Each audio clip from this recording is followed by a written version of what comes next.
Friends, welcome to our channel. आपने अगर अभी तक सब्सक्राइब नहीं किया है तो प्लीज़ हमारे चैनल को सब्सक्राइब ज़रूर कीजिए। आज हम एक ऐसी चीज़ बनाने जा रहे हैं जो कि बारिश के मौसम में चाय के साथ मिल जाए तो मज़ा ही आ जाता है। जी हाँ, आप बिल्कुल सही समझे, हम बनाने जा रहे हैं प्याज के पकोड़े यानी कि कांदा भज्जी। तो यहाँ पे उसके लिए मैंने लिया है 1.5 कप बेसन। इसमें मैंने 3 छोटी छोटी हरी मिर्ची काट के डाल ली है। आधा टीस्पून अजवाइन डाला है। 1/4 टीस्पून हल्दी, 1/4 टीस्पून मिर्ची पाउडर, 1/2 टीस्पून कोरिएंडर पाउडर,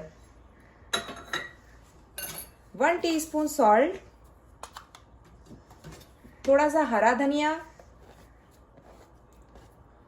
और यहाँ पे मैंने प्याज को इस तरह स्लाइस किया है। ये 3 प्याज होंगे, इन सबको इसमें मिक्स कर देंगे। अब हम बेसन और प्याज को अच्छे से मिक्स करेंगे। अब ये देखिए सब अच्छे से मिक्स हो चुका है, तो अब हम इसमें धीरे धीरे थोड़ा पानी डालेंगे और इसको और अच्छे से मिक्स करेंगे। ये बहुत ज़्यादा टाइट नहीं होना चाहिए और बहुत ढीला भी नहीं होना चाहिए। इस तरह का होना चाहिए कि हम ऐसे पकोड़ा तेल में डाल सकें। हम इसमें इतना पानी मिलाएंगे कि स्पून से हम इस तरह करें तो पकोड़े नीचे गिरने चाहिए।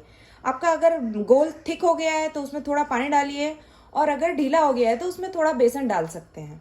अब आप एक साइड तेल गरम कर लीजिए और इसमें ये जब गरम हो जाएगा तब हम इसमें पकोड़ा डालेंगे। अब गोल में 2 चुटकी सोडा डालिए,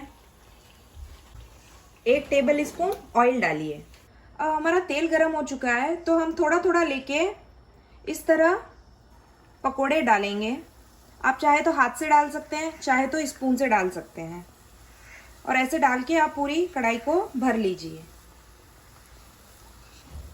ये देखिए इस तरह पूरी कढ़ाई भर के आप उसमें पकोड़े डाल लीजिए, और फिर 2 मिनट बाद आप ऐसे सब पकोड़ों को टर्न कर लीजिए और पकाइए। सबको अच्छे से टर्न कर लीजिए। अब बीच बीच में इस तरह पकोड़ों को चलाते रहिएगा और इसको दोनों तरफ से सेकिए। अब देखिए थोड़े से गोल्डन हो चुके हैं, तो अब हम इनको निकाल लेंगे।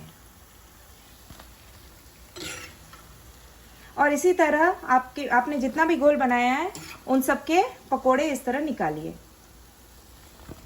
ये हमारे पकोड़े यहाँ बनके तैयार हो चुके हैं। आप इसको गर्मा गर्म चाय के साथ एंजॉय कीजिए। आई होप आपको ये वीडियो पसंद आया होगा। Thank you so much for watching.